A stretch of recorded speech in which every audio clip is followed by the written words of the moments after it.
Hello, friends. Welcome back to Google Docs training, where you can help students learn to create, collaborate, and communicate. Today, we're going to talk about effective, timely, and meaningful feedback to students on their Google Docs writing. This is a great tool to use if you want to provide the feedback to your students, or if you want students to peer review one another and provide feedback to each other. So let's get started. What I have here is an old paper from this school year.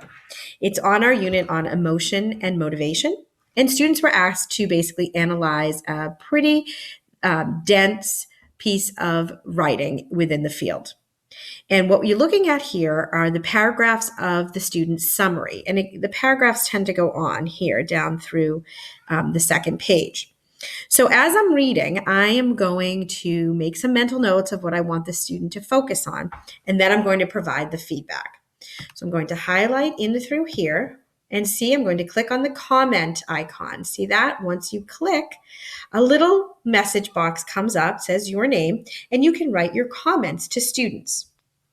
So for this comment, I would write something to the effect of well written, but in the future, please cut down the summary to make room for the evaluation and reflection sections.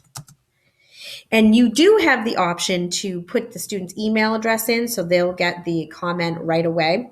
But if a student is not on an email, like for example in the lower elementary grades, or if students aren't checking their emails, which they tend not to these days, you can certainly just leave the comment as is, because once students have the access to the document, which they do because it's their document, they simply will have access to the comment. So then you click comment, and you can see that it's highlighted in the section, and right next to the section in the margin are my comments.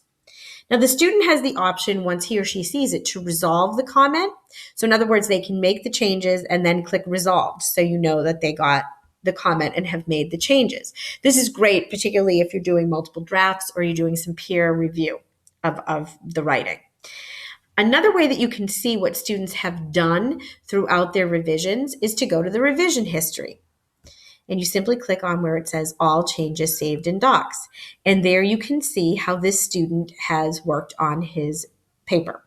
It tells you the time, the specific revision, and it tells you when he or she worked on it, total number of edits.